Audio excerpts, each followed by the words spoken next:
नमस्कार प्रेक्षकांनो, तर आपण बघतोय थोडं तुझं थोडं माझंचा आजचा एपिसोडच्या सुरुवातीलाच कालच्या महा एपिसोडनंतर जे काही आपण बघितलं होतं की गायत्री कसे वाटेल तसे आरोप करते मानसींवर, तर तसंच ती आता ही आरोप करते आणि ती सांगते की तेजस तुझी जबाबदारी घ्यायला तयार नाही आहे, तुझ्याशी लग्न केल्यानंतर तुझी जबाबदारी घ्यायला तयार नाही आहे आणि लग्न न करताच ते जे काही तुमचं स्वार्थाचं नातं आहे तो निभवणार आहे आणि ते नातं अनैतिक आहे असं वगैरे ती इथं बोलत असते गायत्री.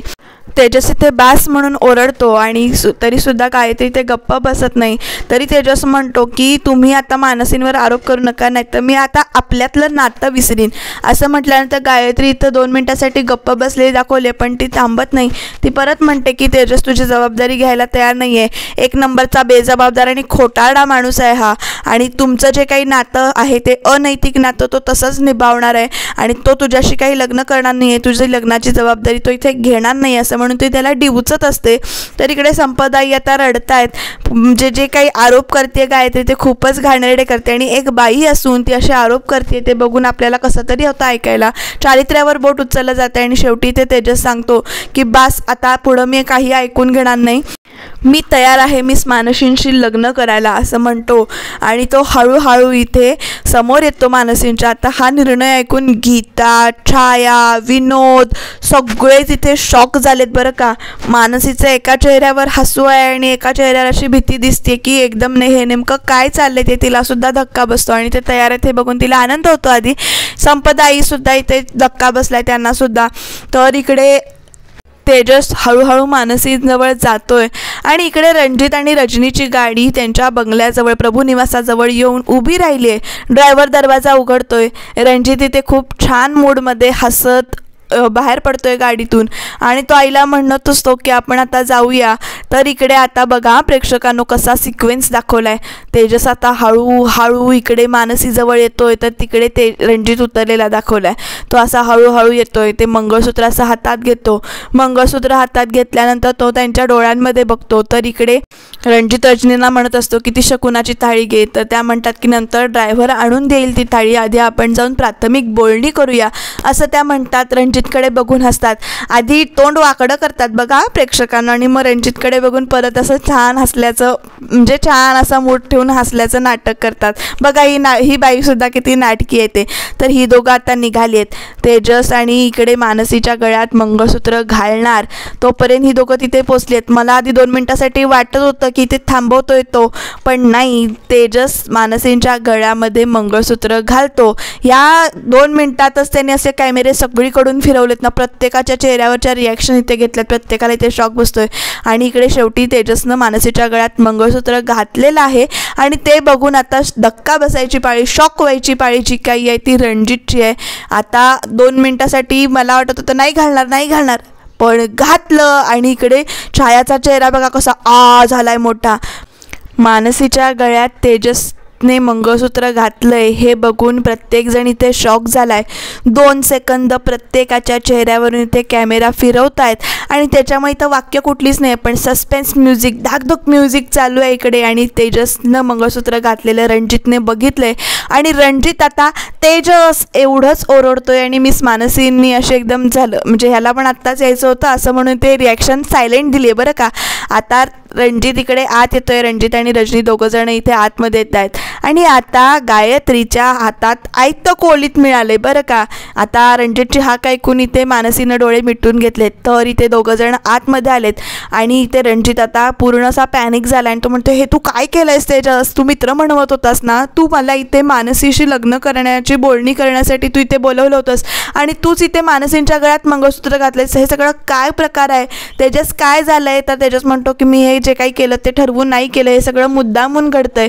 आणि इकडे गायत्री सांगत असते की त्यांनी तेजसनी मानसींशी लग्न केलंय. तरीसुद्धा रणजित इथे पुन्हा विचारत असतो तेजसला की हे सगळं काय प्रकार आहे, तुम्ही मानसींशी इथे लग्न केलंयस, अरे तुम्हाला इथे मित्र म्हणून सांगत होतास ना आणि तू मित्राच्या नात्याने तुम्हाला इथे मानसींशी लग्न करण्याला, त्यांची बोलणी करायला तू इथे आणलं होतंस ना, आणि हा सगळा काय प्रकार आहे, तुला जर लग्न करायचं होतं तर तू तसं सांगायचं होतंस आणि हा सगळा काय प्रकार आहे. आता गप्प बसेल ती गायत्री कसली, तिच्या हातात आयतं कोलीत मिळाले बरं का प्रेक्षकांनो. आणि इकडे विनोद या सगळ्याची मजा घेतोय. रजनी सुद्धा इथे म्हणताय तू माझ्या मुलाला फसवलंस, तू इकडे त्याला आमिष दाखवलंस. आणि इकडे गायत्री आता म्हणते की बघा तात्यासाहेब, तुमच्या दिवट्याने काय काय केलंय, ते तुमच्या दिवट्याने ह्यांना स्वप्न दाखवलंय. आठवतंय का हा माणूस कोण आहे तो, जरा आठवा. नाही आता तुमच्या मनावर आता खूप ओझं झालंय, पण तरीसुद्धा हा माणूस कोण आहे, हा चेहरा कुणाचा आहे ते आठवा इथे. आता इकडे तात्यासाहेब 2 मिनिटासाठी गप्प बसलेत बरं का. आणि मग त्यांना इथे आठवतं की तो मशीनचा लिलाव जो काही होता तो रोखण्यासाठी आलेला माणूस म्हणजेच तेजस, रणजित इथे होता. आणि रणजित इथे म्हणतोय तू इथेच राहतोस, हे मला का नाही सांगितलंस, हे घर तुझंच आहे. म्हणजे चला, गायत्रीला अजून एकदा इथे मिळतंय की तू सगळं हे लपवून ठेवलंस. इथे रजनीसुद्धा त्याच्यावर ओरडत असतात. आणि तेजसला इथे रणजित म्हणतो की तू स्वार्थी निघालास, हा सगळा काय प्रकार आहे, हा सगळा काय प्रकार आहे, असं दोघंजण इथे तेजसला विचारतायत.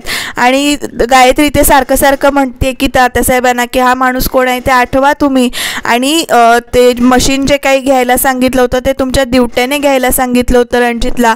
आणि त्या बदल्यात तो मानसींचं आणि रणजितचं लग्न जुळवणार होता. आणि काय घडलंय बघा, प्रत्यक्षात लग्न करून रिकामा झालाय तो मानसीशी. आणि इकडे तेजसने रणजितला इकडे बघायला बोलवलंय. सगळा सावळा गोंधळ घालून ठेवलाय तुमच्या दिवट्याने, असं म्हणून ती सारखंही ती तात्यासाहेबांना बोलते. तात्यासाहेबसुद्धा इथे शॉक झालेत.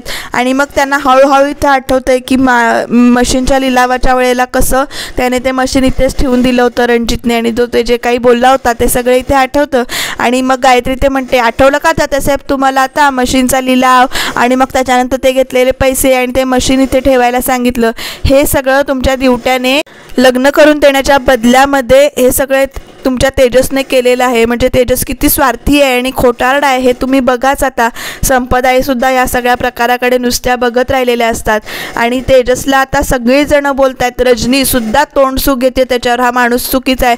मी रणजितशी म्हणजे रणजित आणि मानसीच्या लग्नाला मी तयार नव्हते, तर ह्याने मला तयार केलं, गळी पाडलं मला. आता तेजस रणजितशी बोलायला आलं आणि तो म्हणतोय की प्लीज तसं काही नाही आहे, तू माझं ऐकून घ्या तुम्ही माझं. हे सगळं जे काही घडलं ते योगायोग होता, परिस्थिती तशी आली त्याच्यामुळे मला हे असं वागावं लागलं. आता रणजित म्हणतो कसली परिस्थिती आणि कसलं काय, तू मला फक्त एका शब्दाने सांगायचं होतं असतं, मी बाजूला झालो असतो. असं म्हणून तो इथे सारखं ना काठीनं ढकलतोय त्याला. आणि तू विश्वासघात केलास, तू स्वार्थी आहेस 1 नंबरचा. आणि इथे मानसी फक्त ऐकतेय बरं का, बघतीये ती 2 सेकंदासाठी, एकदा नाही दोनदा नाही. दुसऱ्या वेळेला जेव्हा रणजित तेजसला इथे काठीनं ढकलतो तेव्हा ती काठी इथे मानसी येऊन अडवते. त्याच्या आधी रणजित म्हणतो अरे तू मला इकडे स्वप्न दाखवलंस, हे असं कर म्हणजे मानसी इम्प्रेस होईल, हे असं कर म्हणजे मानसी इम्प्रेस होईल, तू इकडे भेटायला जा, तू हे काम कर, हे सगळं तू मला इथे सांगत होतास, मित्र म्हणवत होतास तुम्हाला, आणि हे सगळं तू काय वागलायस माझ्याशी, तू खूप स्वार्थी आहेस, तू निव्वळ स्वार्थीपणा केलायस, असं म्हणून रणजित इथे त्याला ढकलत असतो. आणि दुसऱ्या वेळेला इथे ढकलणार तेवढ्यात इथे मानसी त्याला अडवते आणि म्हणते स्वार्थीपणाच्या गप्पा आणि पैशाच्या गप्पा हे तुम्ही करू नका, मी तुमच्यापेक्षा चांगलं ओळखते, तुम्ही याबद्दल बोलूच नका, असं म्हणून तिथे उभी राहते. आणि इकडे बोलता बोलताना रणजितची जी काही काठी आहे ती ते ढकलून देते. आणि ती काठी ढकलून देत असताना तेजसच त्याला सावरतो. आणि मानसी इथे म्हणते की ज्या माणसाने तुम्हाला आता सावरलंय ना त्यालाच तुम्ही ते विश्वासघातकी म्हणताय, हे सगळं खरंच खूप चुकीचं आहे असं म्हणतं. आणि ते सांगतायत ना की त्यांची चूक नाही आहे, त्यांना गिल्ट आहे या गोष्टीचं की त्यांनी माझ्याशी लग्न केलं आणि तुम्हाला हे सगळं फसवलं आहे, तर ते ऐकून घ्या त्यांची बाजू. पण असं इथे मानसी सांगत असते. 2 मिनिटासाठी जेव्हा मानसीने अशी काठी अडवली ना तेव्हा असं सगळेजण बघत राहतात तिच्याकडे. आणि ते रणजितसुद्धा असा तिच्याकडे बघत राहतो की हा सगळा काय प्रकार आहे. आणि मानसी ते म्हणते की मी उभ्या आयुष्यात तुमच्याशी कधीच लग्न केलं नसतं, असं म्हणून ती ते सांगते. आता रजनी या सगळ्यांवर तोंडसूक घेते, ती काय बोलते हे जाणून घेण्यासाठी तुम्ही ते सबस्क्राईब करून ठेवा बरं का प्रेक्षकांनो. तर आता तेजसच्या बाजूने इकडे मानसी एकटीच उभी आहे. मानसीनं तेजसची बाजू सगळ्यांसमोर इथे परत इथे मांडली की ते विश्वासघातकी नाही आहेत आणि तुम्ही विश्वासाच्या आणि स्वार्थाच्या गोष्टी तुम्ही करूच नका, असं ती म्हणते. लग्न केलंच नसतं मी तुमच्याशी, असं म्हणते.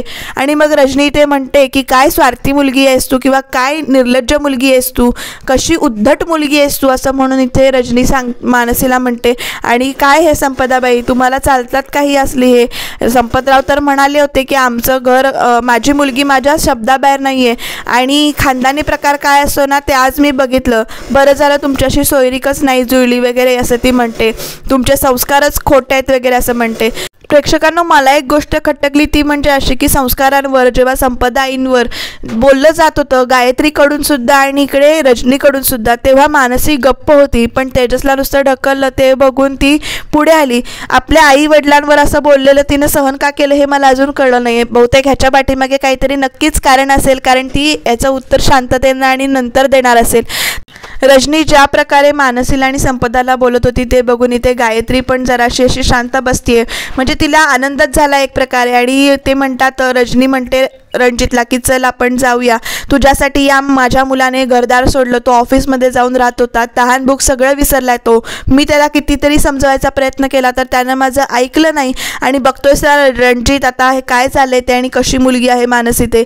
तर रणजित इथे आता आईला सॉरी म्हणतो आणि माझं चुकलं म्हणून सांगतो आणि दोघं जण इथे निघून जातात.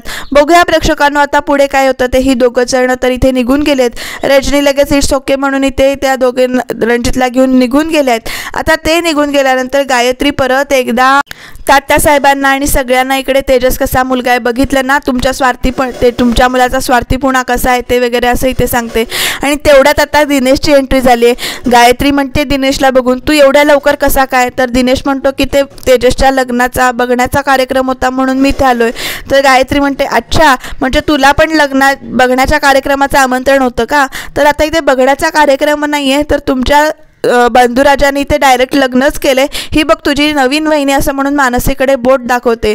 मग इकडे दिनेश म्हणतो काय या दोघांचं भांडण होतं ना.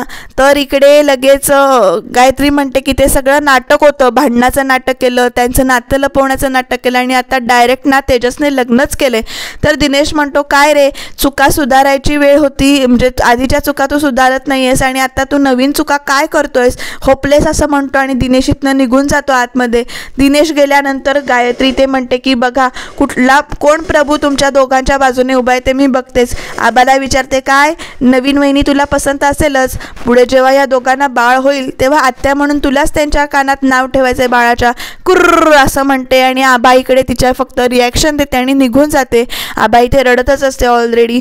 आता आबा निघून गेल्यानंतर कुठले प्रभू तुमच्या बाजूने इथे उभे आहेत मी बघतेच असं म्हणते ती. आणि मग सूरजला विचारते काय सूरज तुझं काय मत आहे. तर सूरज म्हणतो नाही तेजसचं इथे चुकलंच आहे. आता गायत्री म्हणते हे सगळा बघण्याचा कार्यक्रम स्थळ हे सगळं कुणामुळे झालं. तर सूरज इथे म्हणतो नाही आता ती परत या घरात कधी येणार नाही असं म्हणतो आणि गीताला इथे बाहेर काढायला लागतो. गीता तिथे सांगत असते की तेजसला समजून घ्या, तुम्ही त्यांच्या बाजूने उभं राहा. तर सूरज म्हणतो त्याच्या बाजूने उभं राहून मी काय करू, मी सुद्धा घराबाहेर राहू, तू इथे येऊ नकोस परत असं म्हणून तो गीताला हात धरून इथे बाहेर काढतो. 2 मिनिटात सगळ्या क्षणांचा इकडे सगळ्या ह्याचा खेळाचा होत्याचा नव्हतेपणा झाला. एक गैरसमज सगळीकडे कसा म्हणजे सगळं उद्ध्वस्त करून गेला ते बघा प्रेक्षकांनो.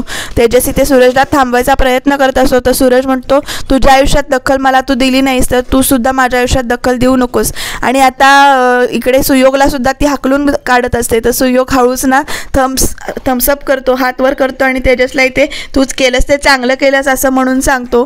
तर इकडे बाकीचे सगळे निघून गेलेत. आता तात्यासाहेब उद्याच्या भागात प्रेक्षकांनो रणजितला काय सांगतायत ते बघूया.